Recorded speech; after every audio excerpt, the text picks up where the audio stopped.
الحمد لله نحمده ونستعينه ونستغفره ونؤمن به ونتوكل عليه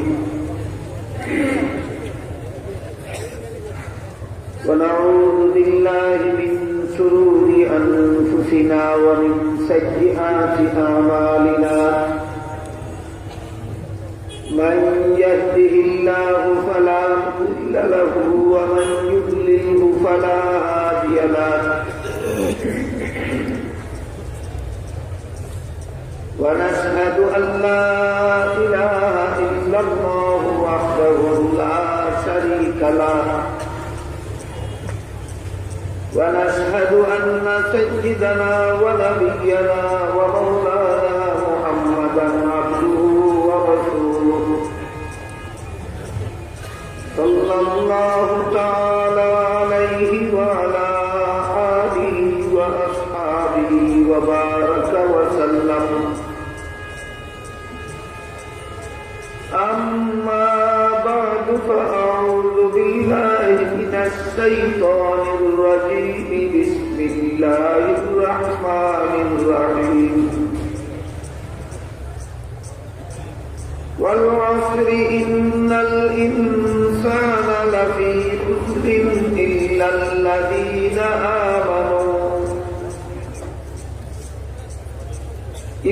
الذين آمنوا وعملوا الصالحات وتواصوا بالحق وتواصوا بالصبر. بارك الله لنا ولكم في القرآن العظيم ونفعنا وإياكم بالآيات والذكر الحكيم. حضرات উলামায়ে কেরাম, এলাকার সর্বস্তরের মুসলমান ভাইয়েরা আমার ও আমার পর্দানিশীন মা বোনেরা,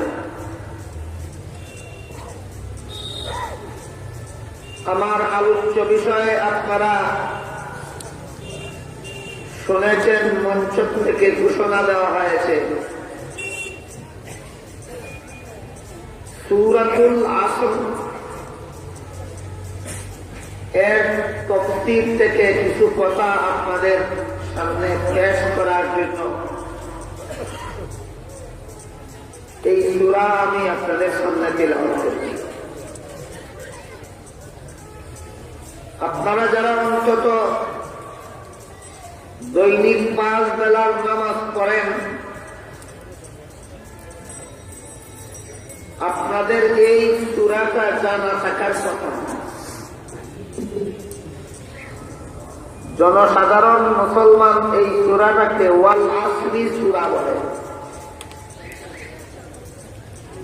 সূরার নাম হল সূরাতুল আসর। এই সূরার তাফসীরের আলোকে তার সারমর্মতা বোঝার জন্য এই সূরা সম্পর্কে কয়েকটা কথা প্রথম থেকেই আমাদের স্মরণ থাকা দরকার। 1 নম্বর, এই সূরার শানে নুজুল কি, অর্থাৎ কোন অবস্থার প্রেক্ষিতে আল্লাহ সূরা নাযিল করেছিলেন।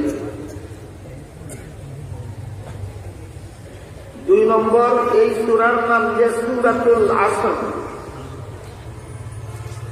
আসর শব্দের অর্থ কি। 3 নম্বর, এই সূরাকে সূরাতুল আসর নামে নামকরণের কারণ কি।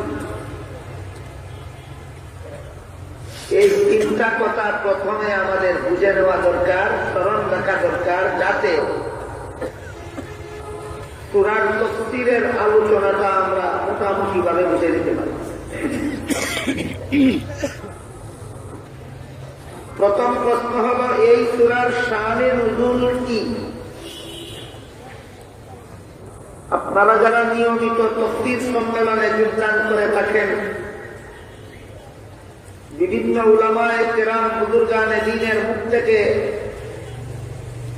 বিভিন্ন মাহফিলে পবিত্র কোরআনের বিভিন্ন আয়াত বা সূরার তাফসীর শুনে থাকেন, আপনারা হয়তো অবশ্যই শুনে থাকবেন যে শানে নুজুল কথাটা কোরআনের তাফসীরের একটা পরিভাষা। এর অর্থ হল নাজিল হওয়ার অবস্থা, যে অবস্থার প্রেক্ষিতে আল্লাহ কোরআনের কোন অংশ নাজিল করেন সেই অবস্থাটাকে নাজিলকৃত অংশের শানে নুজুল বলা হয়। অবস্থাটা কোন সময় কোন ঘটনাও হতে পারে, অবস্থাটা কোন সময় কোন সমস্যাও হতে পারে, যাকে কেন্দ্র করে তার সমাধান চলতে আল্লাহ সূরা বা আয়াত নাযিল করেন। অবস্থাটা কোন সময় কোন প্রশ্ন হতে পারে, যার জবাবে আল্লাহ সূরা বা আয়াত নাযিল করেন। কোন ঘটনাকে কেন্দ্র করে যদি আল্লাহ কোরআনের কোন সূরা বা আয়াত নাযিল করেন, তাহলে সেই ঘটনাটাই হয় নাযিলকৃত আয়াত বা সূরার শানে নুজুল। কোন সমস্যাকে কেন্দ্র করে তার সমাধান চলতে যদি আল্লাহ কোরআনের কোন অংশ নাযিল করেন, তাহলে সেই সমস্যাটাকেই কোরআনের নাযিলকৃত অংশের শানে নুজুল বলা হয়। কোন প্রশ্নের জবাবে যদি আল্লাহ কোরআনের কোন অংশ নাযিল করেন, তাহলে সেই প্রশ্নটাকেই কোরআনের নাযিলকৃত অংশের শানে নুজুল বলা হয়। এই হিসাবে সূরাতুল আসর আল্লাহ পাক রব্বুল আলামিন একটা অবস্থার প্রেক্ষিতেই নাযিল করেছিলেন, এই অবস্থাটাকেই এই সূরার শানে নুজুল বলা হয়। অবস্থাটা এই ছিল যে মহানবী মুহাম্মদুর রাসূলুল্লাহ সাল্লাল্লাহু আলাইহি ওয়াসাল্লামের জন্মের পর থেকে 1040 বছর পর্যন্ত রাসূল আল্লাহর পক্ষ থেকে দুনিয়ার মানুষকে ঈমানের দাওয়াত দেওয়ার দায়িত্ব প্রাপ্ত হননি। 40 বছর পরে রাসূলকে দাওয়াতের দায়িত্ব দেওয়া হয়। সুতরাং জীবনের প্রথম 40টি বছর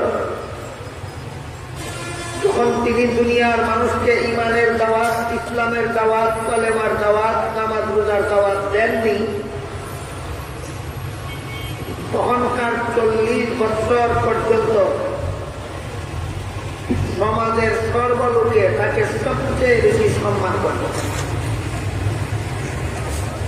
এক বাক্যে সর্বলোকেই মুহাম্মদুর রাসূলুল্লাহ সাল্লাল্লাহু আলাইহি ওয়াসাল্লামকে আল আমিন উপাধিতে ভূষিত করেছিল। সমাজের সর্বলোকের ঊর্ধ্বে তাকে সম্মান করত। রাসূলকে মুহাম্মদুর রাসূলুল্লাহ সাল্লাল্লাহু আলাইহি ওয়াসাল্লামকে সম্মান করার বেলায়, মর্যাদা দেওয়ার বেলায় কারো কোনো দ্বিমত ছিল না, আপত্তি ছিল না। এভাবে 40 বছর চলে যাওয়ার পর যখন আল্লাহ নির্দেশ দিলেন সমাজের মানুষকে লা ইলাহা ইল্লাল্লাহর দাওয়াত দেওয়ার জন্য, রাসূল যখন দাওয়াত দেওয়া শুরু করলেন, ইয়া আইয়ুহান নাস কুলু লা ইলাহা ইল্লাল্লাহু তুফলিহু, হে মানুষেরা লা ইলাহা ইল্লাল্লাহ স্বীকার করো, তোমাদের জীবন সফল হয়ে যাবে। এখান থেকে সমাজের মানুষ তার শত্রুতে পরিণত হয়। মুসলিমের কিছু সংখ্যক লোক যারা সমাজের সমস্ত লোক তার দুশমন হয়। এই সমস্ত দুশমনদের এক নেতা ছিল আবু জাহাল। এই সমস্ত দুশমনদের এক নেতা ছিল আবু লাহাব। এই সমস্ত দুশমনদের এক নেতা ছিল আস ইবনে ওয়াইল। এরা রাসূল করিম সাল্লাল্লাহু আলাইহি ওয়াসাল্লাম বলতে বলতে লাগলো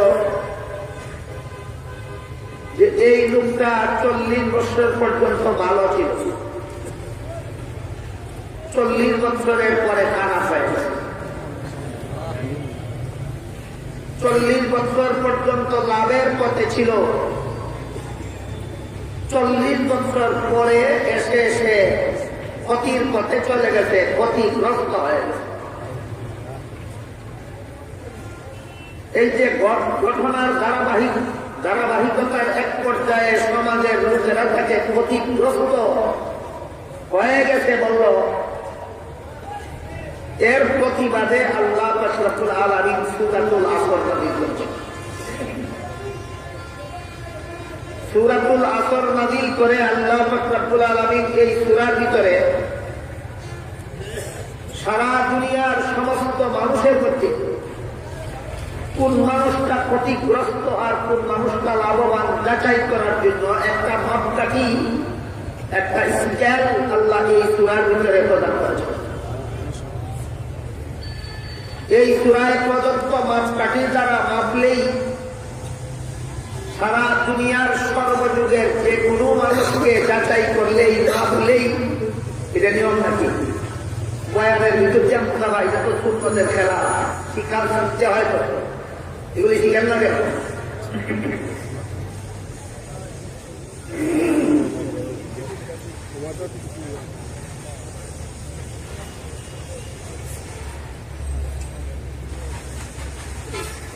বলতেছিলাম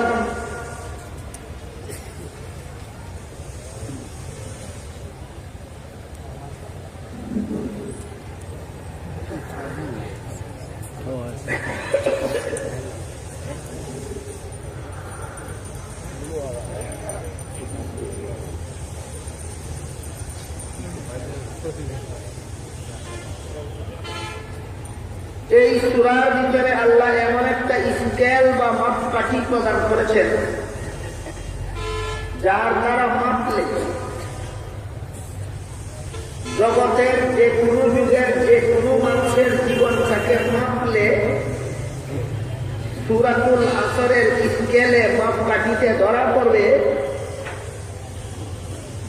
এই দুনিয়ার জীবনে কোন মানুষটা লাভবান আর কোন মানুষটা ক্ষতিগ্রস্ত। এই স্কেল আল্লাহ এই সূরার ভিতরে প্রদান করেছেন। স্কেলটা প্রদান করতে গিয়ে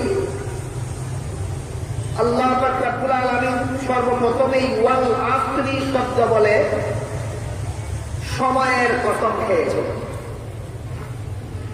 সময়ের কসম খেয়ে আল্লাহ কথাটার বিবরণ শুরু করেছেন।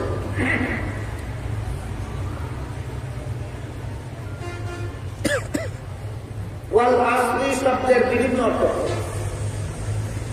শব্দের অর্থগুলি এবং কোন অর্থকে গণ্য করলে কি মর্ম দাঁড়ায় সবগুলি আলোচনা করতে গেলে মোটামুটি ভাবে সূরার বিষয়বস্তু আপনাদের সামনে নির্ধারিত সময়ে পেশ করা যাবে।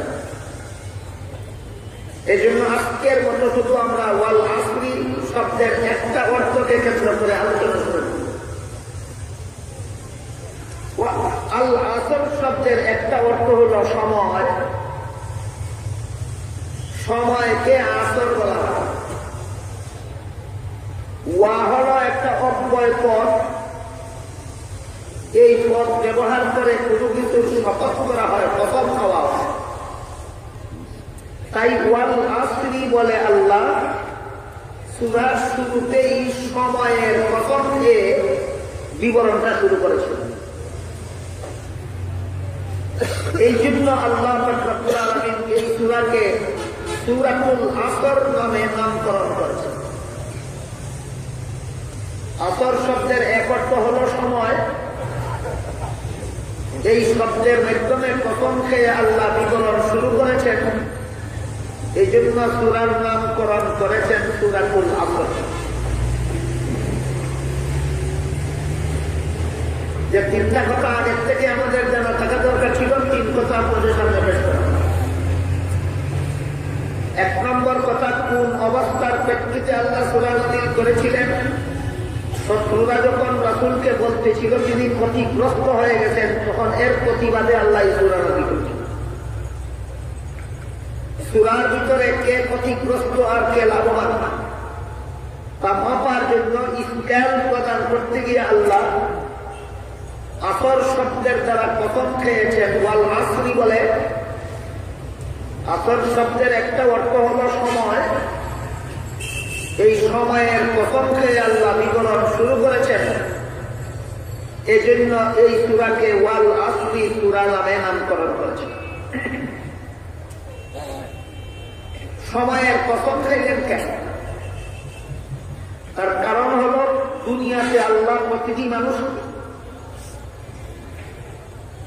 জান্নাত কিনার একটা পুঁজি দিয়া পাঠান। পুঁজি, বাংলা ভাষায় এটাকে পুঁজি বলা হয়, আরবি ভাষায় বলা হয় রাসুল মাল, ইংরেজিতে বলা হয় ক্যাপিটাল। একটা পুঁজি দিয়া আল্লাহ প্রত্যেকটা মানুষকে দুনিয়াতে পাঠান। এই পুঁজি নিয়ে তুমি দুনিয়াতে যাও এবং ব্যবসা করে তুমি জান্নাতের খরিদ্দার হও। দুনিয়াতে প্রতিটি মানুষকে আল্লাহ একটা পুঁজি দিয়া পাঠান। পুঁজি নিয়ে দুনিয়াতে আসবে, ব্যবসা করবে, এই ব্যবসায়ের মাধ্যমে সে জান্নাতের খরিদ্দার হবে। এই জন্য আল্লাহ প্রতিটি মানুষকে দুনিয়াতে পাঠান। আমরা খুব ভালো রকম স্মরণ রাখি, দুনিয়াতে আল্লাহ প্রতিটি মানুষ পাঠান একটা ব্যবসা করে জান্নাতের খরিদ্দার হওয়ার।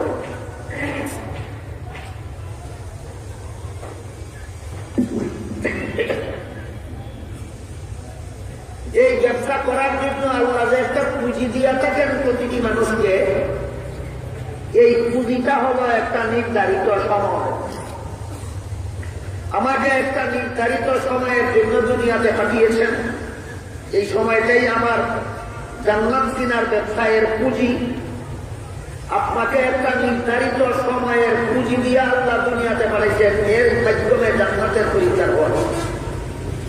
সারমর্ম হল প্রত্যেকটা মানুষের দুনিয়ার ক্ষণস্থায়ী জীবনটাই জান্নাত কিনার পুঁজি। প্রত্যেকটা মানুষের দুনিয়ার ক্ষণস্থায়ী জীবনটাই জান্নাত কিনার পুঁজি। এই পুঁজিটা হলো সীমিত নাকি অসীম জীবন নিয়ে এসেছেন আপনারা দুনিয়ায়? পুঁজিটা হলো সীমিত, এটা একদিন ফুরাইয়া যাবে। ফুরাবার আগে আগে যদি আপনি জান্নাতের খরিদ্দার হয়ে যেতে পারেন, জান্নাতের সুখ শান্তিময় জীবন পাবেন চিরস্থায়ী। পুঁজি গেল ক্ষণস্থায়ী, মুনাফা আসলো চিরস্থায়ী। এই ব্যবসায় আপনি হবেন লাভবান। যাদের পুঁজিটা ফুরাইয়া গেল, জীবন শেষ হয়ে গেল, জান্নাতের খরিদ্দার হতে পারল না, পুঁজিও গেল, মুনাফাও পাইল, এরা হবে এই জীবন ব্যবসায় ক্ষতিগ্রস্ত। দেখেন আল্লাহ স্কেলটা কিভাবে করে। আমার নবী মুহাম্মদ রাসূলুল্লাহ ক্ষতিগ্রস্ত না আবু জাহালের দল ক্ষতিগ্রস্ত, যে সাব্যস্ত করার জন্য একটা স্কেল লাগবে। স্কেল দিয়ে উভয়কে মাপো, স্কেল দিয়ে মাপলে পরে দেখা যাবে কে লাভবান আর কে ক্ষতিগ্রস্ত। স্কেল কি?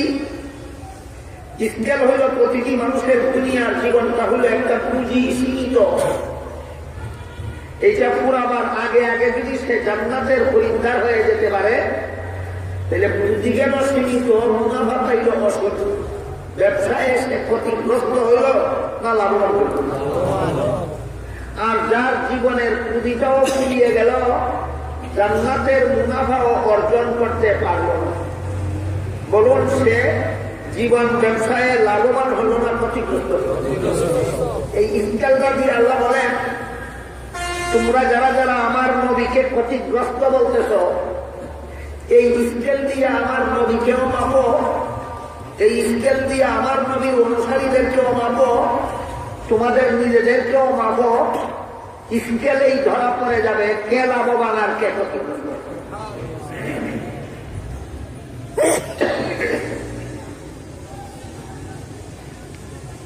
এই বিষয়টা আল্লাহ রাব্বুল আলামিন আরো সুস্পষ্টভাবে অন্য আয়াতে বলেন। আল্লাহ বলেন, ইন্নাল্লাহা আশতারা মিনাল মুমিনিনা আনফুসাহুম ওয়া আমওয়ালাহুম বিআন্না লাহুমুল জান্নাহ। অর্থাৎ নিশ্চয়ই আল্লাহ রাব্বুল আলামিন মুমিনের জান মাল কিনে নিয়েছেন, এর বিনিময়ে তাদের কাছে আল্লাহর জান্নাত বিক্রি করে দিয়েছে। সেখানে আল্লাহ এই কথা পরিষ্কার ভাবে ঘোষণা দিয়েছেন যে জান্নাত হইল বেচা কিনার পণ্য, বেচা কিনার দ্রব্য, বেচা কিনার জিনিস,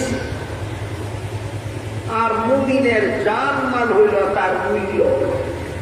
মুমিনের জান মাল হল তার মূল্য। আল্লাহ বলেন, মুমিনের জান মাল আমি কিনে নেই, আর এর বিনিময়ে আমি মুমিনদের কাছে জান্নাত বিক্রি করে দেব। বরং আল্লাহ পাক রব্বুল আলামিন অতীতকাল বোঝাবার মতো শব্দ ব্যবহার করে বলে, ইশতারা, নিশ্চয়ই আল্লাহ কিনে নিয়েছেন মুমিনের জান আর মাল, বিনিময়ে এদের কাছে বিক্রি করে দিয়েছেন জান্নাত। সুতরাং ব্যাপারটা পরিষ্কার হয়ে গেল যে দুনিয়াটা হলো জান্নাত কিনার বাজার। দুনিয়া হলো জান্নাত কিনার বাজার।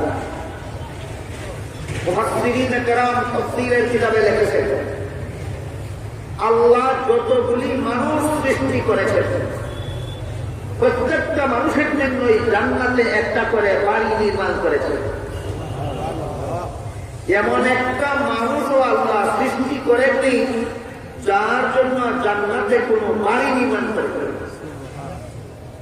বুঝে থাকলে কোথায় করে বলুন তো, জান্নাতে আল্লাহ কতটা বাড়ি তৈরি করেছেন, যতটা মানুষ সৃষ্টি করেছেন।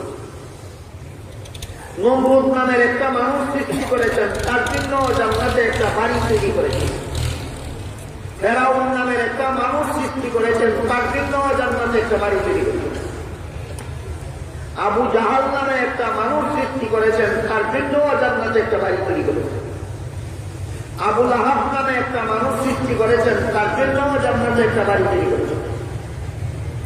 ডক্টর আহমদ শরীফ নামে একটা মানুষ সৃষ্টি করেছেন, তার জন্য জান্নাতে একটা বাড়ি তৈরি করেছেন। আব্দুল লতিফ সিদ্দিকী নামে একটা মানুষ সৃষ্টি করেছেন, তার জন্য জান্নাতে একটা বাড়ি তৈরি করেছেন। এমন কোন মানুষ আল্লাহ সৃষ্টি করেননি যার জন্য জান্নাতে কোনো বাড়ি তৈরি করেন। কিন্তু প্রতিটি মানুষের জন্য জান্নাতে একটা করে বাড়ি তৈরি করে আল্লাহ ঘোষণা দিলেন, এই বাড়িগুলি তোমাদের জন্য তৈরি করেছি, কিন্তু তোমাদেরকে আমি এমনিতেই দিয়ে দেব না। ইংলিশে কয় ফ্রি ফ্রি ফ্রি দেব না। আমাদের দেশের আঞ্চলিক ভাষায় কয় মাগনা, মাগনা দিতাম না। বলেন কিভাবে বলে বুঝলেন? প্রতিটি মানুষের জন্য জান্নাতে একটা করে বাড়ি আমি তৈরি করেছি, এমনিই দেব না। বাড়িগুলি আমি বিক্রি করব।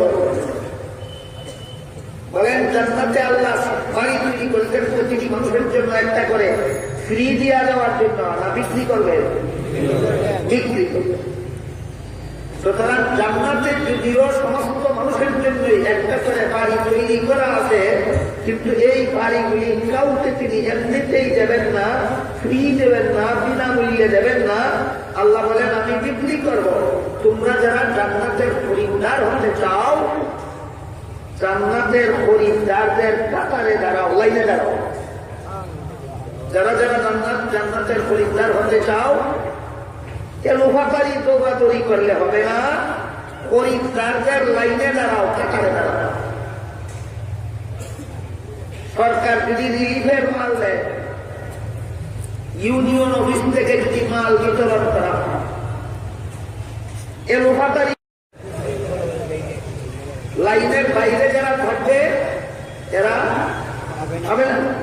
ঠিক তেমনি ভাবে আল্লাহ রাব্বুল আলামিন সমস্ত মানুষকে ঘোষণা দিলেন, তোমাদের জন্যই জান্নাত তৈরি করেছি, এমনিতেই যাব না, আমি তোমাদের কাছে বিক্রি করব। যারা খরিদ করতে চাও, জান্নাত এর খরিদ্দার যারা হতে চাও, খরিদ্দারদের লাইনে দাঁড়াও। এই লাইনটার নাম হইল মুমিন মুসলমান। এবার বলুন তো, জান্নাত আল্লাহ বিক্রি করবেন কার কার কাছে? শুধুমাত্র মুমিন মুসলমানের কাছে। ইন্নাল্লাহ আশতারা মিনাল মুমিনিন, মুমিনদের জান মাল আমি কিনে নেব আর জান্নাতের বাড়িগুলি তাদের কাছে বিক্রি করব। সুতরাং যারা মুমিন হবে না, মুসলমান হবে না, এদের জন্য জান্নাতের বাড়ি বরাদ্দ করা আছে, কিন্তু এদের কাছে বাড়ি বিক্রি করা হবে না। এই কথাগুলি যারা জানে না অথবা জেনে শুনেও দুষ্টামি করে এই কথাগুলি এড়িয়ে যেতে চায়, পাশ কেটে যেতে চায়, সমাজের মুসলমানদেরকে বিভ্রান্তিতে ফেলার জন্য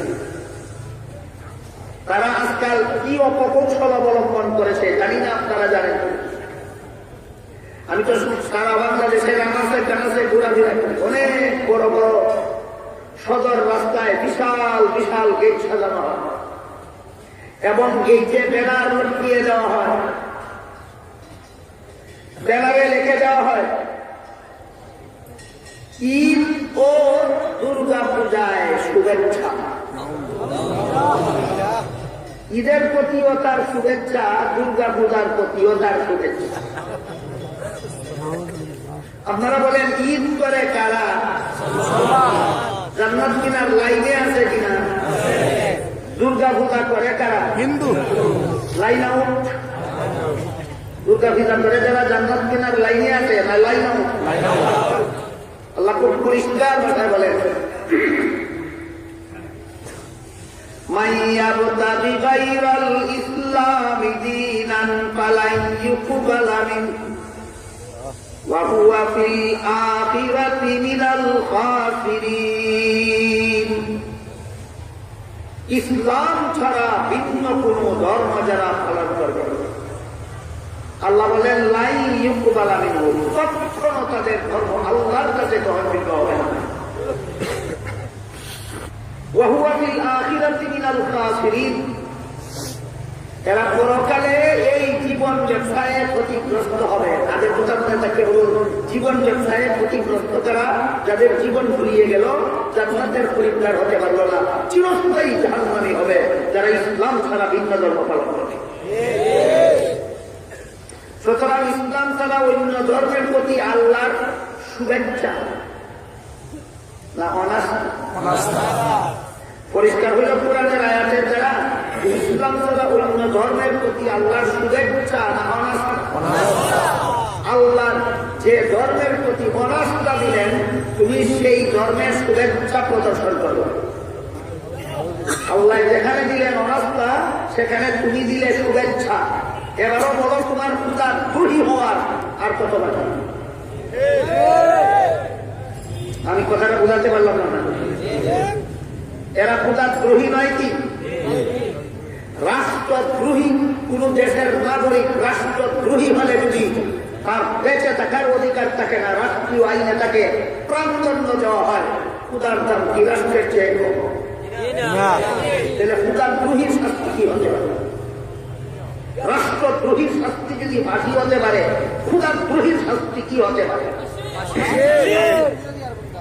কে দেবে এদেরকে ফাঁসি? যারা ফাঁসি দিলে তারাই তো এই পূজার দ্রোহিতার প্রশ্রয় দেবে।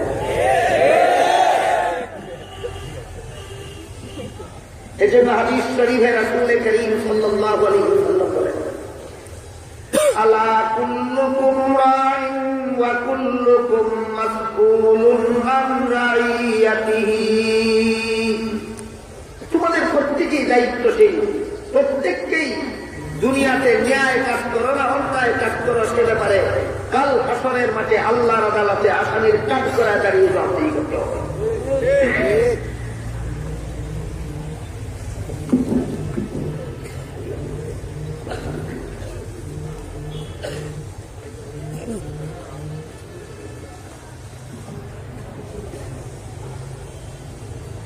বুঝে থাকলে বলুন তো, আল্লাহ জান্নাতে বাড়ি কতটা বানাই? যতটা মানুষ এমনি দিয়া দিবেন, বিক্রি করবে। যারা কিনতে চায় এদের কি করতে হবে? লাইনে দেখা, জান্নাতের খরিদ্দারের লাইন কোনটা? ইসলাম। জান্নাতের খরিদ্দারের লাইন কোনটা? ইসলাম। ইসলাম ধর্ম বহির্ভূত লোক জান্নাতের খরিদ্দারের লাইন উচ্চত, লাইনাও কথা পরিষ্কার হল। আনুষঙ্গিক আরেকটা প্রশ্নের জবাব পরিষ্কার হয়ে যাওয়া যাবে। যেভাবে আল্লাহ কোরআনের এক আয়াতে বলেছেন ইসলাম ছাড়া ভিন্ন ধর্ম পালন করলে চিরস্থায়ী জাহান্নামী হবে, এই কোরআনে আল্লাহ অন্য আয়াতে বলেন লা ইকরাহা ফিদ্দীন, ধর্মের বেলায় বল প্রয়োগ চলবে না, সমস্ত ধর্মাবলম্বীকেই আপন আপন ধর্ম পালনের স্বাধীনতা দিতে হবে। একদিকে বললেন ইসলাম ছাড়া অন্য ধর্ম পালন করলে জাহান্নামী হবে, অপরদিকে বললেন অন্য ধর্ম পালনের স্বাধীনতা দিতে হবে। দুইটা কথা বাহ্যিক দৃষ্টিতে পরস্পরের সাংঘর্ষিক দেখা যায় কিনা? অন্য ধর্ম পালন করলে যদি জাহান্নামে যেতে হবে, তাহলে ওই ধর্ম পালনের স্বাধীনতা দিতে হবে কেন? আর স্বাধীনতাই যদি দিতে হবে, তাহলে স্বাধীনতা পাইয়া একজনে ধর্ম পালন করলো যে কোনো ধর্ম, সে জাহান্নামে যাবে কেন? এই প্রশ্নের জবাবটা ব্যাপকভাবে সর্বসাধারণ মুসলমানের মধ্যে আলোচনা না হওয়ায় ওই দগা খিচুড়ি মার্কা মুসলমানেরা ঈদুল আজহা এবং দুর্গা পূজায় একসাথে শুভেচ্ছা জানাবার দুঃসাহস দেখাতে পারে। আপনাদের সকলের জানা থাকা দরকার এই প্রশ্নের জবাব। একদিকে বললেন ইসলাম ছাড়া আর কোন ধর্ম গ্রহণযোগ্য নয়, অপরদিকে বলেন সমস্ত ধর্মাবলম্বীরা আপন আপন ধর্ম পালনের মালিক। এমন কেন করলেন? প্রশ্নের জবাব বোঝা সহজ হবে একটা উদাহরণ করব। সেটা হল যে কোন শিক্ষা প্রতিষ্ঠানে ছাত্রদের পাঠ্য তালিকা পাঠদান সমাপ্ত করার পর যখন এদেরকে পরীক্ষার হলে পরীক্ষা গ্রহণের জন্য ঢোকানো হয় এবং পরীক্ষার্থী ছাত্রদের হাতে যখন প্রশ্নপত্র দেওয়া হয়, বুঝে থাকলে বলুন সমস্ত ছাত্ররাই প্রশ্নের জবাব সঠিক লেখে না অনেকে ভুল লেখে? যারা ভুল লেখে এদেরকে বাধা দেওয়া হয় না পূর্ণ স্বাধীনতা দেওয়া হয়? এই স্বাধীনতার মানে কি পাস করবে? ভুল লেখার স্বাধীনতা দেওয়া হইল, এর মানে ভুল লেখকে পাস করবে? যে ভুল লেখকে পাস করবে না এমন ভুল লেখার স্বাধীনতা দেওয়া হইল কেন? আর স্বাধীনতাই যদি দেওয়া হইল তাহলে পাস করবে না কেন? এই প্রশ্নের সেই জবাব যে সমস্ত ভ্রান্ত ধর্ম পালন করলে চিরকালের জন্য জাহান্নামে যাবে, এই ধর্ম পালনের স্বাধীনতা দেওয়া হইল কেন? আর স্বাধীনতাই যদি দেওয়া হইল তাহলে জাহান্নামে যাবে কেন? ওই প্রশ্নের সেই জবাব।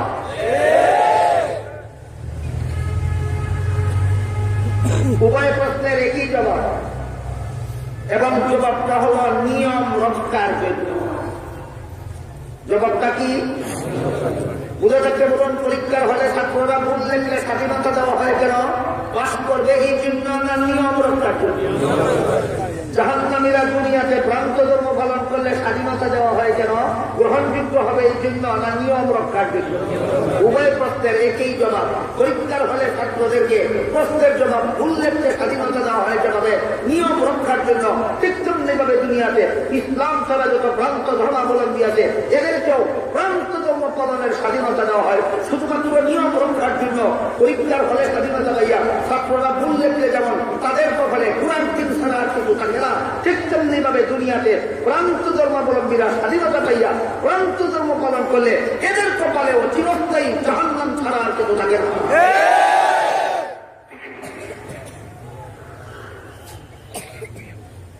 এবার বলুন জান্নাতের খরিদ্দারের লাইন কোনটা? ইসলাম। ইসলাম ধর্মে দীক্ষিত হও, জান্নাতের খরিদ্দারের লাইনে দাঁড়াও। তাই আল্লাহ বলেন ইন্নাল্লাহা আশতারা মিনাল মুমিনিনা আনফুসাহুম ওয়া আমওয়ালাহুম বিআন্না লাহুমুল জান্নাহ।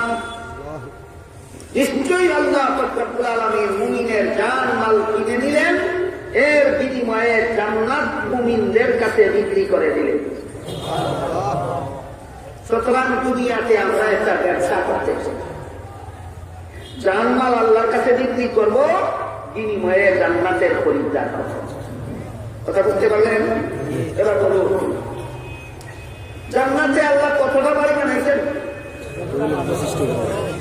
সব মানুষ ওই জান্নাতের খরিদ্দার হয়ে দুনিয়ার থেকে বিদায় হয় না? অধিকাংশই না কিনে বিদায় হয়।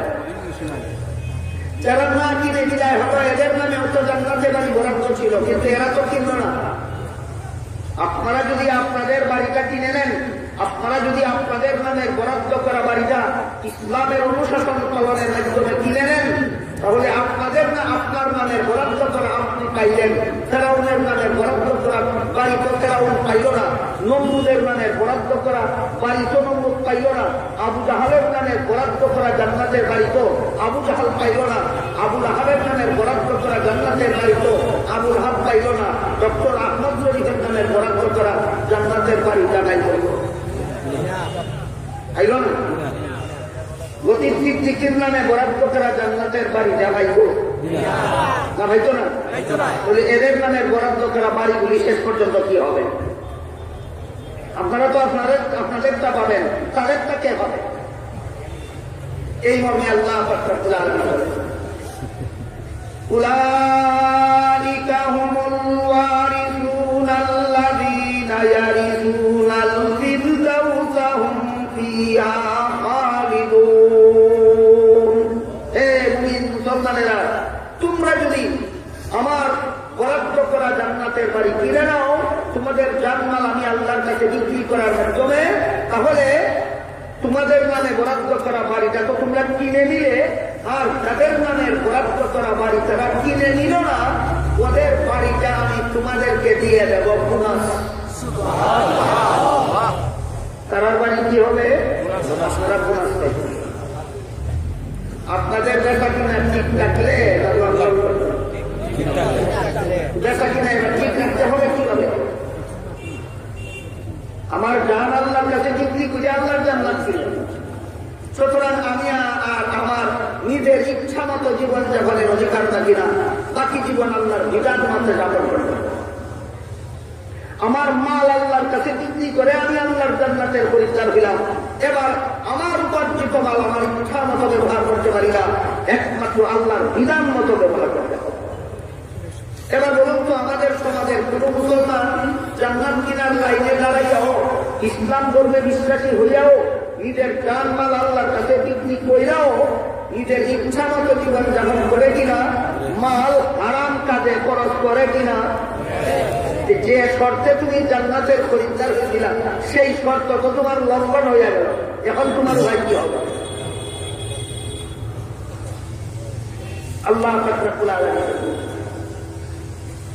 ইন্নাল্লাযীনা ইউবাইউনাকা ইন্নামা ইউবাইউনা আল্লাহ ইয়াদুল্লাহি ফাওকা আইদিহিম ফামান নাকাসা ফাইন্নামা ইয়ানকুসু আলা নাফসিহি ওয়া মান আওফা বিমা আহাদা আলাইহিল্লাহ ফাসায়ুতিহি আজরান আযীমা।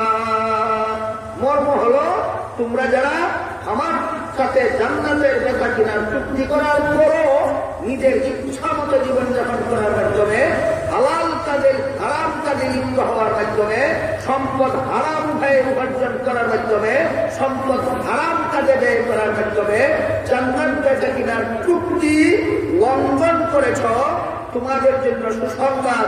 আমি তোমাদের কাছে জান্নাত বিক্রি করতে চাই। হে মুসলমানেরা, আবারও চুক্তিটা নবায়ন করে গেল।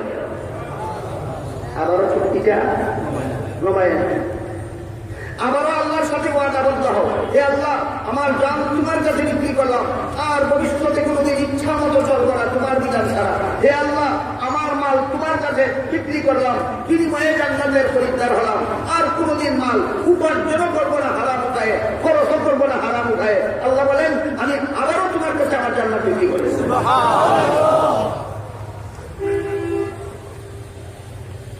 এবার এই পর্যায়ে আমাদের কয়েকটা কথা মনে রাখা দরকার। এক নম্বর, জান্নাত ফ্রি পাওয়া যায় না, বেচা কিনা বেচার মালিক একমাত্র আল্লাহ, খরিদ্দার একমাত্র মুমিন মুসলমান। জান্নাত কিনার বাজার একমাত্র দুনিয়া, জান্নাত কিনার পুঁজি মুমিনের জীবন। পরিষ্কার হলো? কষ্টা কথা মনে রাখুন, জান্নাত ফ্রি পাওয়া যায় না, বেচা কিনা হয়। 2 নম্বর, জান্নাত বেচার মালিক বাংলাদেশে এমন কিরো আছে যে দিকে মুড়িদের কাছে জান্নাত বসে, তোমার বাপে বানাইছে যে তোদের মুড়িদের কাছে। আল্লাহ রাব্বুল আলামিন বলেন জান্নাত বেচার মালিক একমাত্র আমি আল্লাহ। জান্নাতের খরিদ্দার একমাত্র মুমিন মুসলমান। জান্নাত কিনার বাজার একমাত্র দুনিয়া, জান্নাত কিনার বাজার একমাত্র দুনিয়া। জান্নাতের মূল্য দুনিয়ার জীবন, দুনিয়ার। সুতরাং আমাদের জীবনটা একটা পুঁজি, জান্নাত কিনার পুঁজি। এই দুনিয়াটা হলো জান্নাত কিনার বাজার। জীবনের পুঁজি নিয়ে আসছি, পুঁজি ফুরাইবার আগে আগে জান্নাতের খরিদ্দার হয়ে যাওয়ার জন্য।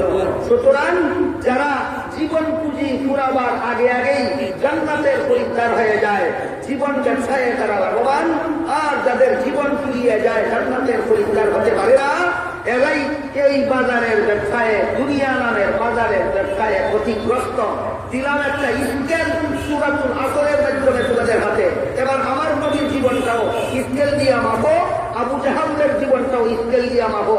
তোমাদের কাছে ধরা পড়ে যাবে কে লাভবান আর কে ক্ষতিগ্রস্ত। আবু জাহালের দল আমাদের নবীরে কি বলেছিল? কি বলেছিল?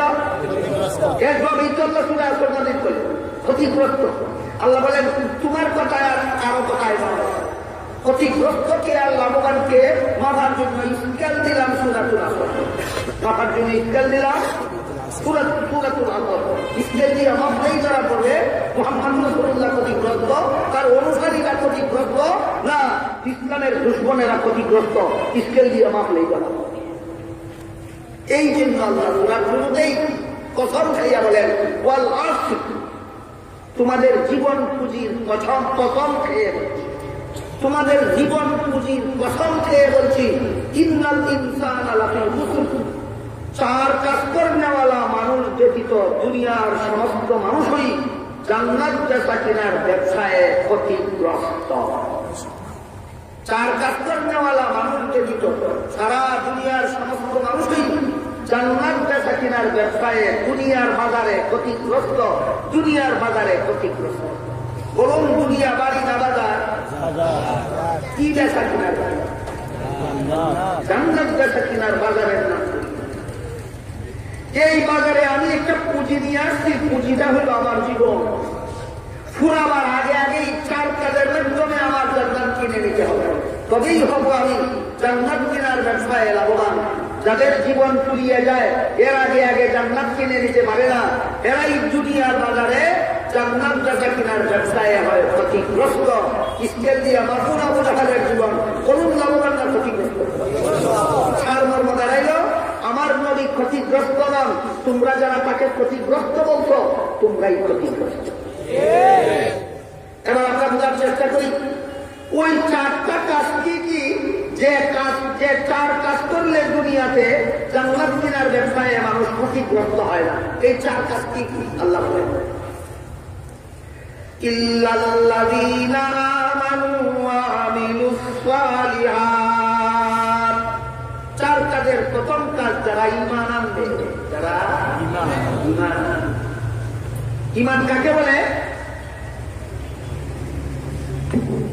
বর্তমান সমাজের বেশিরভাগ মুসলমানের কাছে ঈমান কাকে বলে এই প্রশ্নের জবাব আমাবস্যার রাতের অন্ধকারে যেমন চন্দ্র অদৃশ্য থাকে, কথা বুঝেন না? আমাবস্যার রাতের অন্ধকারে চন্দ্র দৃশ্যমান থাকে না, অদৃশ্য থাকে। ঠিক তেমনি ভাবে বর্তমান সমাজের অধিকাংশ মুসলমানদের কাছে ঈমান কাকে বলে এই প্রশ্নের জবাব আমাবস্যার রাতের মতো অন্ধকারাচ্ছন্ন, বলতে পারে না পরিষ্কার ভাবে ঈমান কাকে বলে। এই সুযোগে নাস্তিকের দল, বেঈমানের দল, মুরতাদের দল মুসলমানের ঈমান লুটার অপকর্মে লিপ্ত হয়েছে। ঈমান তারা লুটে দিয়ে যাক, এটাই আপনারা চান না? আমার জান্নাত কেনার পুঁজি হলো ঈমান, সংরক্ষিত থাকতে চান। তাইলে আমার গণ যে সংরক্ষিত থাকবে, আমার গণ চিনলে আমি সংরক্ষণ করবো না, চিনলে। সুতরাং নেহায়েত জরুরি হইয়া দাঁড়াচ্ছে, অত্যন্ত প্রয়োজনীয় হইয়া দাঁড়াচ্ছে বর্তমান সমাজের প্রত্যেকটা মুসলমানের জন্য যে ঈমান থাকতে আমি জান্নাতের পরিবার হতে পারি। ঈমান জিনিসটা এক কথায় যদি এর জবাব জানতে চান, তাহলে এক কথায় সংক্ষিপ্ত জবাব হলো আল্লাহকে বিশ্বাস করার নাম। মনে থাকবে না? কাকে বিশ্বাস করার নাম? আল্লাহকে বিশ্বাস করার নাম। যে এক কথায় অতি সংক্ষিপ্ত। কিন্তু যদি আপনাকে কোন লোক বলে যে আমি আপনাকে বিশ্বাস করি, কিন্তু আমার কথা বিশ্বাস করি, বিশ্বাস করা হইল না নস্কারি করা হইল? ঠিক তেমনি ভাবে কেউ যদি বলে আমি আল্লাহকে বিশ্বাস করি, অথচ আল্লাহর কথা বিশ্বাস করে, যে ঈমান হইল না ঈমান নিয়ে নস্কারি হইল?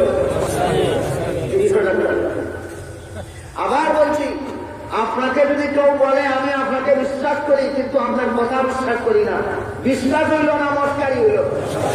ঠিক তেমনি ভাবে কেউ যদি বলে আমি আল্লাহকে বিশ্বাস করি, অথচ দেখা যায় সে আল্লাহর কথা বিশ্বাস করে না, ঈমান হইল না ঈমান নিয়ে নস্কারি হইল? তেমন মস্তানের অভাব নাই বর্তমান বাংলাদেশে। এরা ঈমানের দাবি করে ঈমান নিয়ে মস্তানি করে। আল্লাহকে বিশ্বাস করি মানে আল্লাহর কথা বিশ্বাস করি। আল্লাহকে বিশ্বাস করি মানে আল্লাহর কথা বিশ্বাস করি। পরিষ্কার ভাবে কারো জানা তাকে বলুন, আল্লাহর কথা আছে কোথায়? একমাত্র কোরআন। আল্লাহর কথা আছে কোথায়? একমাত্র কোরআন। কোরআনের শুরু থেকে বিস্তারা, কোরআনের শুরু থেকে শেষ পর্যন্ত যা কিছু আছে সবগুলি সরাসরি আল্লাহর কথা, সবগুলি সরাসরি আল্লাহ। আল্লাহর এই বিস্তারা কোরআন নামের কথাগুলি বহু কথা আছে। বর্তমান সমাজের অনেক মুসলমান আল্লাহকে বিশ্বাস করার দাবি করে, কিন্তু কোরআনের অনেকগুলি কথা বিশ্বাস করে না। কোরআনের অনেকগুলি কথা তারা সত্যই ইমানদার না ঈমান নিয়ে মস্তানি করে? ঈমান নিয়ে মস্তানি। এর একটা উদাহরণ দিচ্ছি, শুনুন। আল্লাহ রাব্বুল আলামিন পবিত্র কোরআনের সূরাতুল বাকারা 275 নম্বর আয়াতে আহাল্লাল্লাহুল বাই'a ওয়া হাররামার রিবা, ব্যবসাকে আল্লাহ হালাল করেছেন, সুদের কারবারকে করেছেন হারাম। ব্যবসা হালাল, সুদ হারাম। ব্যবসা হালাল, সুদ হারাম। ব্যবসা হালাল, সুদ হারাম। কোন সূরার কত নম্বর আয়াতে বলেছেন? সূরাতুল বাকারার 275 নম্বর। এই পর্যন্তই কথা শেষ নয়। এরপরে আল্লাহ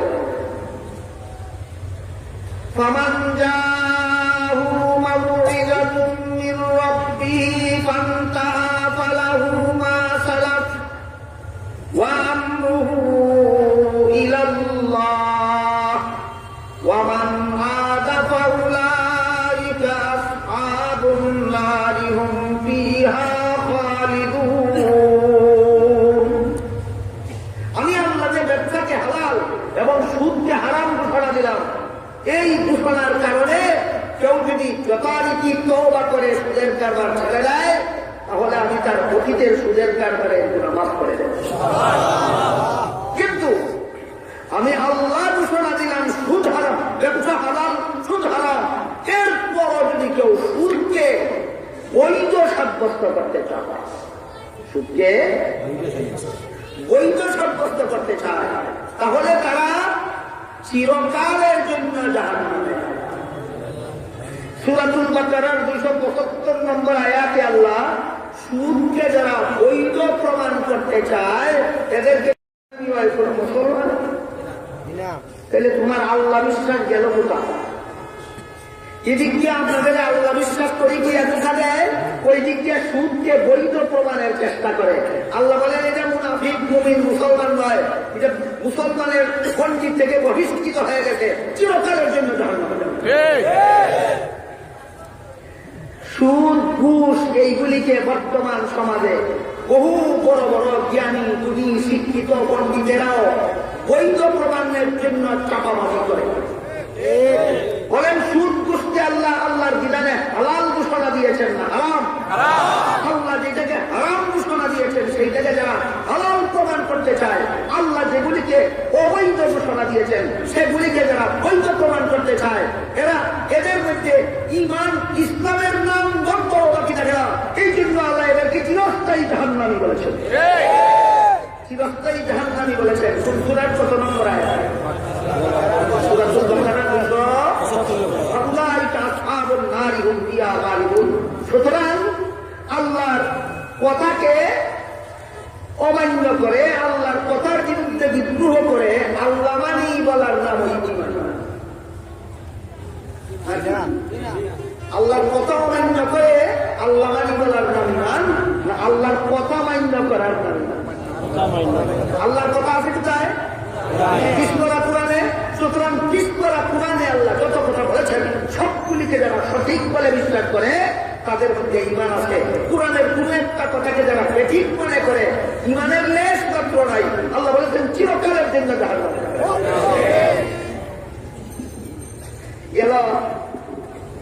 বাংলাদেশের যত আল্লাহ মানি আল্লাহ বিশ্বাস করি দাবিদারদের মধ্যে আল্লাহর যে সমস্ত কথা মানে না এর মধ্যে একটা আল্লাহ রব্বুল আলামিন পবিত্র কোরআনে সূরা আহজাব এর 33 নম্বর আয়াতে বলে। কোন সূরার কত নম্বর আয়াত?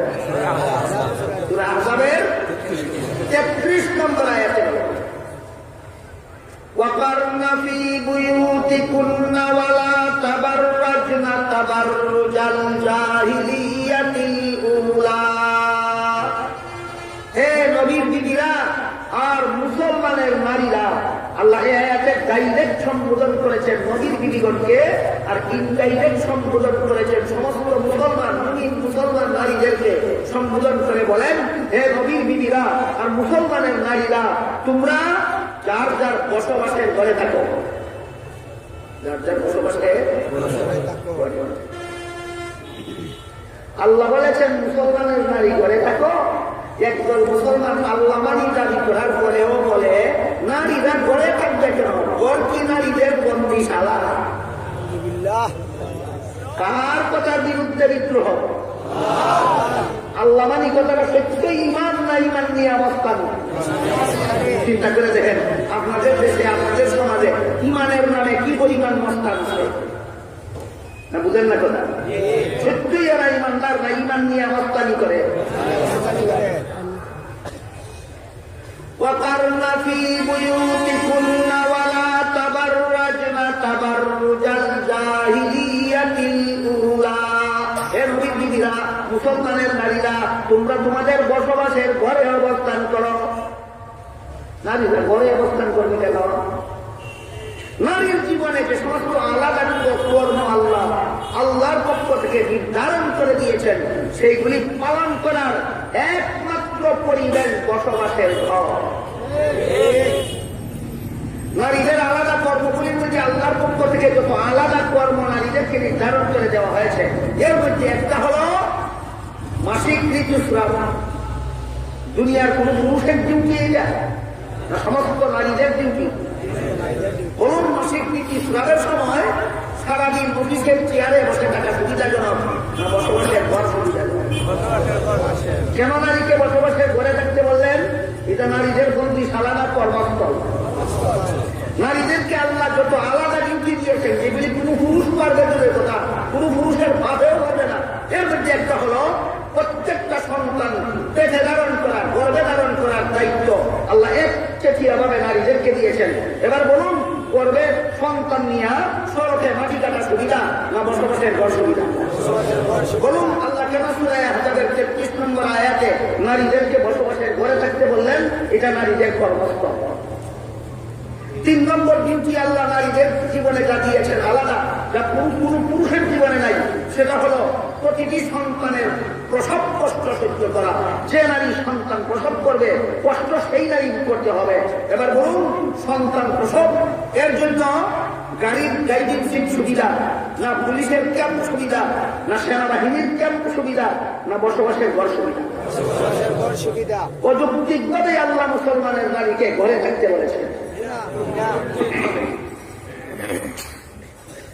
4 নম্বর, প্রত্যেকটা সন্তানকে একটানা 2 বছর স্তনের দুধ পান করাইয়া লালন পালন করার দায়িত্বটা আল্লাহ একচেটিয়াভাবে নারীদেরকে অর্পণ করেছেন। বলেন, প্রতিটি সন্তানকে একটানা 2 বছর স্তনের দুধ পান করাবে কারা? নারীবাদীদের পাশে না মায়েরাই। সন্তানদের স্তনের দুধ পান করাবে ডিউটিটা একতরফাভাবে নারীদের। সন্তানকে স্তনের দুধ পান করবার জন্য সবচেয়ে বেশি সুবিধা হাসপাতালে, সবচেয়ে বেশি সুবিধা অফিসে আদালতে, সবচেয়ে বেশি সুবিধা হাটে বাজারে, সবচেয়ে বেশি সুবিধা পথে ঘাটে, না বসবাসের ঘরে? আমার কথা বুঝে থাকতে বলুন, আল্লাহ অযৌক্তিকভাবেই মুসলমানের নারীকে বসবাসের ঘরে থাকতে বলছেন। চূড়ান্ত যুক্তিসঙ্গত। এবার বলুন, নারীকে ঘরে থাকার কথা বললে এই দেশে এমন কোন মানুষ আছে কিনা যারা আল্লাহকে বিশ্বাস করার দাবি করার সত্ত্বেও নারীকে ঘরে থাকার কথা বললে মস্কারি করে? এরা কি আল্লাহ বিশ্বাস করে, না আল্লাহ বিশ্বাস নিয়ে মস্তানি করে? তুমি ইমান কি পুরান বিদ্যা মনে করে চলো? তোমার কল্পিত ইমান নিয়ে কোনোদিন জাহান্নাম থেকে রক্ষা পাওয়া যাবে না। কুরআনে আল্লাহ যত কথা বলেছেন সব কথা সঠিক করে বিশ্বাস করলেই শুধু জাহান্নাম থেকে রক্ষা পাওয়া যাবে। কুরআনের অনেক কথা যে অনেক লোকে আল্লাহ বিশ্বাস করার দাবি কইরাও কুরআনের কথা মানে না, এর 2টা উদাহরণ দিলাম। আর একটা উদাহরণ দেব, সূরা নিসা এর 11 নম্বর আয়াতে আল্লাহ বলেন, ইউসিকুমুল্লাহু ফি আওলাদিকুম লিয-যাকারি মিসলু হাযযিল উনসায়াইন। আল্লাহ বলেন, অত্যন্ত গুরুত্বপূর্ণ ভাবে আল্লাহ তোমাদের নির্দেশ দিচ্ছেন। কি নির্দেশ? তোমাদের কারো পিতামাতা মারা গেলে পিতামাতার ত্যায্য সম্পদে ছেলে পাবে 2 অংশ, মেয়ে পাবে 1 অংশ। ছেলে ভাই 2 অংশ, মেয়ে ভাই 1 অংশ মা বাবার সম্পদে, মা বাবা মরলে পরে। কোন সূরার কত নম্বর আয়াতে বলেছে? বর্তমান সমাজে আল্লাহ মানার দাবি করে এমন কিছু মানুষ আছে যারা বলতে চায় যে যেহেতু নারী পুরুষ সমান অধিকার, এই জন্য ছেলেকে যত অংশ দিব মেয়েকেও তত অংশ দিতে হবে। বলে কি? ছেলেকে যত অংশ দিব মেয়েকেও তত অংশ দিতে হবে। বলে কি? সূরা নিসার 59 নম্বর আয়াত মান্য হইল না মস্তানি হইল? এও ইমানদার না ইমান নিয়ে মস্তানি করে? ইমান নিয়ে মস্তানি। কোন যুক্তিতে আল্লাহ সূরা নিসার 59 নম্বর আয়াতে বললেন মা বাবার ত্যায্য সম্পদে ছেলে পাবে 2 অংশ, মেয়ে পাবে 1 অংশ? এই যুক্তিটাও আপনাদের বোঝা এবং সার্বক্ষণিকভাবে স্মরণ রাখা দরকার।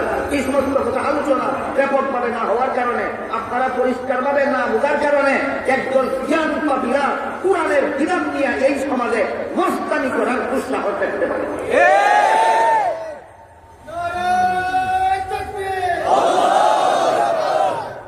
জান্নাতের পরিত্রাণ হয়ে যাওয়া এত সস্তা নয়। দিল্লির লাড্ডু না কিনে গিল্লা লাইলেই জান্নাতের পরিত্রাণ দিয়ে যায়।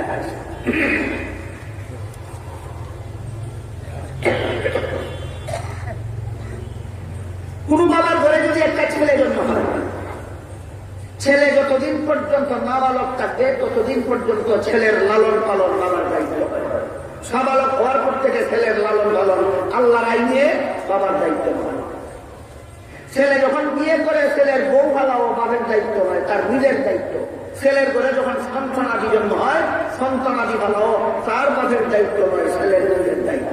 সুতরাং ছেলের জীবনে খরচের কাজ আছে 3টা। 1 নম্বর সাবালক হওয়ার পর থেকে নিজের লালন পালন, 2 নম্বর বিয়ে করার পর থেকে স্ত্রীর লালন পালন, 3 নম্বর সন্তানাদি জন্ম হওয়ার পর থেকে সন্তান লালন পালন। বুঝে থাকতে বলুন, ছেলের জীবনে আল্লাহর আইন মতো, আল্লাহর বিধান মতো, কোরআনের বিধান মতো ছেলের জীবনে খরচের কাজ আছে কটা? 1 নম্বর সাবালক হওয়ার পর থেকে নিজের লালন পালন, 2 নম্বর বিয়ে করার পর থেকে বউ লালন, 3 নম্বর সন্তান হওয়ার পর থেকে সন্তান লালন। 3টা ফরজের কাজ তাকে দিলেন জীবনে। ফরজ আছে 3টা, মা বাবার সম্পদে অংশ পাইছে 2টা। ফরজ আছে অংশ পাইছে 2টা, বেশি পাইছে রাখেন তার কাছে। পক্ষান্তরে কোনো বাবার ঘরে যখন করবে জন্য সাবালক নাবালক কোনো প্রশ্ন নাই, বিয়ের পূর্ব পর্যন্ত লালন পালন করা বাবার দায়িত্ব, বিয়ের পর থেকে মরণ পর্যন্ত লালন পালন করা স্বামীর দায়িত্ব। সুতরাং মেয়ের জীবনে নিজের লালন পালনের দায়িত্ব নাই, স্বামী লালন পালনের দায়িত্ব নাই, সন্তান পালনের দায়িত্ব নাই। মেয়ের জীবনে কোনো খরচই নাই। কার কোনো অংশ পাইছে? কার কোনো অংশ পাইছে? একটা। সুতরাং সূরা নিসার 11 নম্বর আয়াতে আল্লাহ রাব্বুল আলামিন যে বললেন ছেলে ভাবে 2 অংশ, মেয়ে ভাবে 1 অংশ, এটা মেয়ের প্রতি অবিচার না সুবিচারের ঊর্ধ্বে? অবিচার না সুবিচারের ঊর্ধ্বে? এখানেও এসে যারা সমান অধিকারের জিকির তুলে এরা নিশ্চয়ই ইমানদারির নামে মস্তানি করে, এরা নিশ্চয়ই কোরআন নিয়ে মস্তানি করে, এরা নিশ্চয়ই ইসলামের বিধান নিয়ে মস্তানি করে। এরা রাষ্ট্রদ্রোহী নয়, এরা ক্ষুধাদ্রোহী।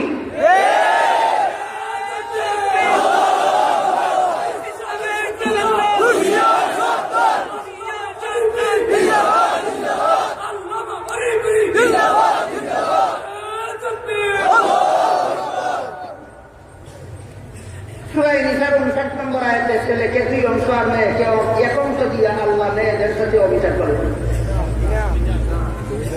না সুবিচারেরও ঊর্ধ্বে? সুবিচারের ঊর্ধ্বে। বিষয়গুলি যদি আপনারা বুঝেন তাহলে ওই সমস্ত জ্ঞান পাপীরা আল্লাহর কথা নিয়ে আপনাদের সমাজে মস্তানি করার সাহস করতে হবে না। এইরকম মস্তানির নামী নাম নয়। কুরআনে আল্লাহ যত কথা বলেছেন সবগুলিকে সঠিকভাবে মেনে নেওয়ার নামী নাম, সবগুলিকে সঠিকভাবে মেনে নেওয়ার নামী নাম। এবার বলুন আপনারা, কুরআনে আল্লাহ যত কথা বলেছেন সবগুলি সঠিক বলে মেনে নিলেন? মেনে নিলেন না? কোনদিন আপত্তি উঠাইবেন ছেলে 2 অংশ কেন, মেয়ে 1 অংশ কেন? আপত্তি উঠাইবেন কোনদিন? কোনদিন আপত্তি উঠাইবেন যে ব্যবসা হালাল হলে সুদ হারাম হবে কেন? আপত্তি উঠাইবেন কোনদিন? মেয়েরা নারীরা বসবাসের ঘরে থাকছে কেন? আপত্তি উঠাইবেন কোনদিন? কেন উঠাইব না আমরা আপত্তি? আমাদের ঈমান আছে, আমরা আল্লাহকে বিশ্বাস করি, আল্লাহর সবগুলি কথা বিশ্বাস করি। কত কাজ করলে জীবন ব্যবসায় লাভবান হওয়া যায়? জান্নাত কেনার ব্যবসায় লাভবান হওয়া যায় কত কাজের দ্বারা? বলুন এবার প্রথম কাজটা কি? ঠিক আছে, আমাদের সকলে বাংলাদেশে যারা যারা আল্লাহকে বিশ্বাস করার দাবি করে সবারই ঈমান ঠিক আছে না? ঈমানদারের নামে মস্তানি, ঈমানদারের নামে মস্তানি। মস্তানি করে জান্নাতের খরিদ্দার হওয়া যায় না। মস্তানি করে জান্নাতের খরিদ্দার ইল্লাল্লাযীনা আমানু ওয়া আমিলুস সালিহাতি ওয়া তাওয়াসাউ বিল হাক্কি ওয়া তাওয়াসাউ বিস সাবর। আল্লাহ বলেন সারা দুনিয়ার সমস্ত মানুষ জান্নাত বেচা কিনার ব্যবসায় ক্ষতিগ্রস্ত, শুধুমাত্র 4 কাজ যারা করে তারা ছাড়া সমস্ত মানুষ ক্ষতিগ্রস্ত। শুধুমাত্র 4 কাজ যারা করে তারা ছাড়া। 4 কাজের প্রথম কাজ, যারা ঈমান আনবে কোরআনের কোন কোন কথার বিরুদ্ধে কারো রাস্তা থাকবে না, এটার নাম ঈমান। যারা ঈমান আনবে কোরআনে আল্লাহ যত কথা বলেছেন সবগুলিকে সঠিক বলে মেনে নিবে, এটার নাম হল ঈমান। ঈমানের ডেফিনেশন মনে থাকবে সারা জীবন। 2 নম্বর হল নেক আমল। যা বিশ্বাস করেছি তা পালন করব, এর নাম হইল নেক আমল। যা বিশ্বাস করেছি তা পালন করব, এর নাম হইল নেক আমল। নামাজ 5 বেলার নামাজ পড়ার বিশ্বাস করেছি, নামাজ পড়ব, বিশ্বাসের নাম ঈমান, করার নাম আমল। রমজান মাসে রোজা করার বিশ্বাস করেছি, বিশ্বাসের নাম ঈমান, রোজা রাখার নাম আমল। সামর্থ্যবানদের জন্য হজ করা ফরজ, বিশ্বাস করেছি, বিশ্বাসের নাম ঈমান, হজ করার নাম আমল। ধনীদের জন্য যাকাত দেওয়া ফরজ, বিশ্বাস করেছি, বিশ্বাসের নাম ঈমান, যাকাত দেওয়ার নাম আমল। মেয়ে লোকের পর্দা রক্ষা করা ফরজ, বিশ্বাস করেছি, বিশ্বাসের নাম ঈমান, পর্দা রক্ষা করার নাম আমল। গেল 2টা ঈমান আর আমল। এই দুইটা যার যার নিজেদের জন্য। ইমান আর আমল নিজের জন্য। আমি কোরআন বিশ্বাস করবো আপনার ইমানের জন্য না আমার ইমানের। আমি আল্লাহর বিধান পালন করব আপনার জান্নাত কেনার জন্য না আমার জান্নাত কেনার জন্য। হ্যাঁ, আমার জান্নাত কেনার জন্য আমি কোরআন বিশ্বাস করবো, আমার জান্নাত কেনার জন্য আমি কোরআন মতে আনবো। কিন্তু আল্লাহ বলেন যার যার জান বাঁচাইলে হবে না, অপরের জান বাঁচানোর ব্যবস্থা হবে।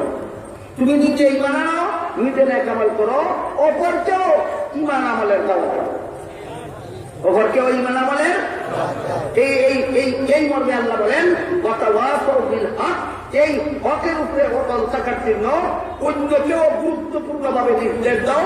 আর হকের উপর অটল থাকতে ঘাত প্রতিঘাত বাধা বিপত্তি আসবে। ইমান আমলের উপর অটল থাকতে বাধা বিপত্তি আসবেই। তখন যদি ধৈর্য হারা হয়ে যাও, ইমান জান্নাতের পরীক্ষার হতে পারবে না। সুতরাং নিজে ইমান আনো, নিজে আমল ভালো করো, অপরকে ইমান আমলের দাওয়াত দাও। আর ইমান আমলের পথে অটল থাকতে যে বাধা বিপত্তি আছে সেইগুলির মোকাবেলায় যদি উঠে দাঁড়াতে পারো, এই চার কাজ যারা করতে পারো, আল্লাহ বলেন তোমরা ক্ষতিগ্রস্ত না, কিছুদিনের জিন্দেগি ফুরায় যাবে, চিরকালের জন্য তোমরা জান্নাতে চলে যাবে। সুতরাং আল্লাহ পাক রব্বুল আলামিন আমাদেরকে এই চার কাজের মাধ্যমে জান্নাতের পরিত্রাণ হয়ে দুনিয়ার থেকে বিদায় হওয়ার সৌভাগ্য দান করুন। সবাই বলুন আমিন। সুবহান রাব্বিকা রাব্বিল ইজ্জাতি আম্মা ইয়াসিফুন ওয়া সালামুন আলাল মুরসালিন ওয়ালহামদুলিল্লাহি রাব্বিল আলামিন। ওয়া আসহাবিহি ওয়া বারিক ওয়া সাল্লিম কামা তুহিব্বু ওয়া তারদা আদাদ মা তুহিব্বু ওয়া তারদা। আলহামদুলিল্লাহিল্লাযী হাদানা লিহাযা ওয়া মা কুন্না লিনাহতাদিয়া লাউলা আন হাদানা আল্লাহ। ربنا ظلمنا أنفسنا وإن لم تغفر لنا وترحمنا لنكونن من الخاسرين. ربنا آتنا في الدنيا حسنة وفي الآخرة حسنة وقنا عذاب النار. ربنا لا تزغ قلوبنا بعد إذ هديتنا وهب لنا من لدنك رحمة إنك أنت الوهاب. يا الله এই মুবারক তাফসীরুল কুরআন সম্মেলনকে কবুল আর মঞ্জুর করুন। ইয়া আল্লাহ, সূরাতুল আসরের তাফসীর থেকে আমরা যা শুনতে পারলাম, জানতে পারলাম, আমাদেরকে সঠিকভাবে উপলব্ধি করার এবং জীবনে আমল করার, পালন করার তৌফিক দান করুন। ইয়া আল্লাহ, এই তাফসীরুল কুরআন সম্মেলনের উসিলে আমাদের জিন্দেগানকে হেদায়েত করুন, সমস্ত মুমিন মুসলমান জিন্দেগানকে নাজাত দান করুন। ইয়া আল্লাহ, আমার কাছে যারা যত রকমের দোয়ার দরখাস্ত করেছেন প্রত্যেকের নেক দোয়াকে কবুল আর মঞ্জুর করুন। ইয়া আল্লাহ, যারা যত আশা নিয়ে হাতে নিলাম প্রত্যেকের নেক বাসনাকে কবুল আর মঞ্জুর করুন। ইয়া আল্লাহ, আমাদেরকে সকল প্রকার গুনাহ থেকে তওবা করে সত্যিকারের ঈমানদার হওয়ার তৌফিক দান করুন। ইয়া আল্লাহ, আমাদের পক্ষ থেকে লাখ লাখ কোটি কোটি দুরূদ আর সালাম হযরত রাসূল করিম সাল্লাল্লাহু আলাইহি ওয়াসাল্লামের দিয়ে পৌঁছে দিন। ইয়া আল্লাহ, আমাদের সমাজ থেকে অশান্তি বিশৃঙ্খলা দূর করে দিন, রাজনৈতিক হানাহানি কাটাকাটি মারামারি খুন খারাপি বন্ধ করে দিন। ইয়া আল্লাহ, শান্তিপূর্ণ বাংলাদেশ বানায় দিন।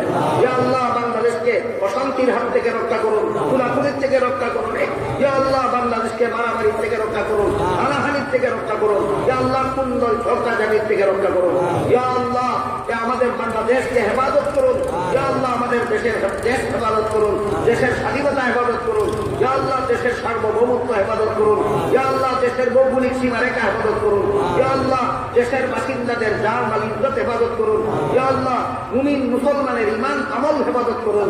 ইয়া আল্লাহ, আমাদের পক্ষ থেকে আবারও বলছি লক্ষ লক্ষ কোটি কোটি দুরূদ আর সালাম রাসূল করিম সাল্লাল্লাহু আলাইহি ওয়াসাল্লামের পৌঁছে দিন। রব্বানা তাকাব্বাল মিন্না ইন্নাকা আনতাস সামিউল আলিম ওয়া তুব আলাইনা ইন্নাকা আনতাত তাওয়াবুর রাহিম।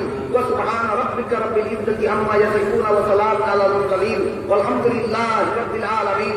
আমিন বিরহমাতিকা ইয়া আরহামার রাহিমিন।